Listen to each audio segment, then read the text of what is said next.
Assalamualaikum warahmatullahi wabarakatuh. Perkenalkan, nama saya Udi Ismaniar dengan NIM C1G1191499, Program Studi Ilmu Pemerintahan, Fakultas Ilmu Sosial dan Ilmu Politik, Universitas Halu Oleo. Baik, pada video kali ini saya akan memaparkan materi tentang birokrasi pemerintahan.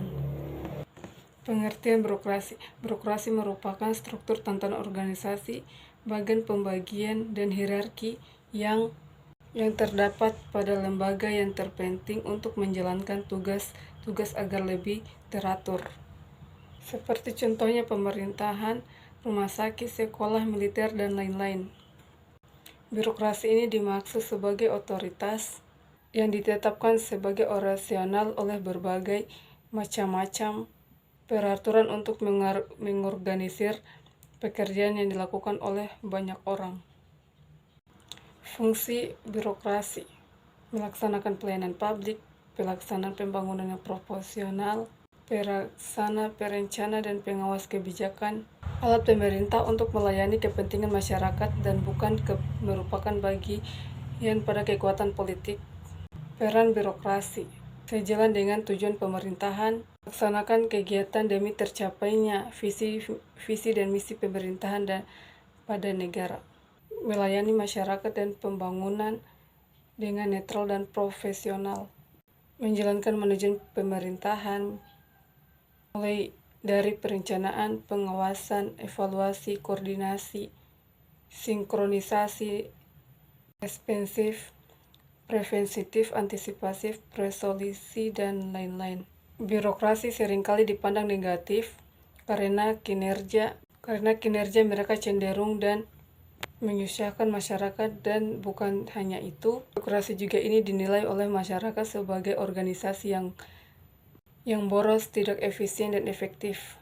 Masyarakat berpendapat bahwa organisasi adalah birokrasi, alat penindas masyarakat miskin dan hanya membela orang kaya. Namun birokrasi tetap dibutuhkan masyarakat sebagai penghubung antara negara dan masyarakat. Birokrasi mempunyai kewajiban masyarakat dan menjadikan masyarakat sebagai prioritas utama.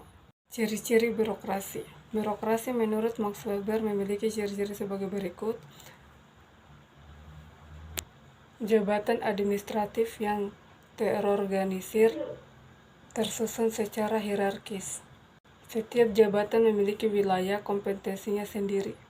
Pegawai negeri ditetapkan dan tidak terpilih berdasarkan hasil kualitatif teknik yang ditunjukkan melalui ijazah dan ujian.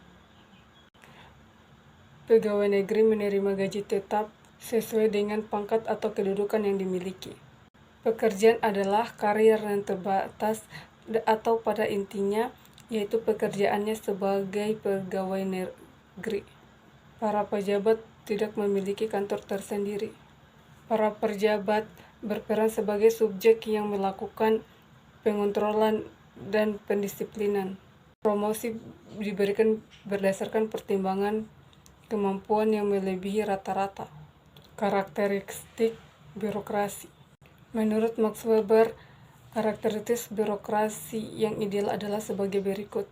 Kinerja yang ketat pada peraturan, tugas yang bersifat khusus, kaku dan sederhana, diselenggarakan secara resmi, pengaturan bersifat hierarki dan dari atas sampai ke bawah, berorientasi terhadap logika, taat dan patuh, disiplin, terstruktur, tidak pandang bulu. Kinerja birokrasi. Informasi mengenai tentang kinerja birokrasi publik karena kinerja yang belum dianggap sebagai suatu hal yang penting oleh pemerintahan. Tidak tersedianya informasi mengenai indikator kinerja birokrasi publik menjadi bukti dan ketidakseriusan oleh pemerintah untuk menjadikan kinerja pelayanan publik sebagai agenda kebijakan yang penting. Kinerja birokrasi publik tidak pernah menjadi pertimbangan yang terpenting dalam mempromosikan pejabat birokrasi. Daftar penerimaan dan pelaksanaan yang selama ini dipergunakan untuk menilai kinerja pejabat birokrasi sangat jauh. Evaluasinya dengan indikator-indikator kinerja yang sebenarnya. Reformasi birokrasi. Reformasi birokrasi merupakan salah satu upaya pemerintah untuk mencapai good government dan melakukan keharuan dan perubahan mendasar terhadap sistem penyelenggaraan pemerintahan, terutama menyangkut aspek-aspek kelembagaan atau organisasi, ketata laksanaan dan sumber daya aparatur. Melalui informasi birokrasi dilakukan penataan terhadap sistem penyelenggaraan pemerintah yang efektif dan efisien. Reformasi birokrasi menjadi tulang punggung dalam perubahan kehidupan berbangsa dan bernegara. Mungkin itu saja yang bisa saya sampaikan, lebih dan kurangnya mohon dimaafkan. Wassalamualaikum warahmatullahi wabarakatuh.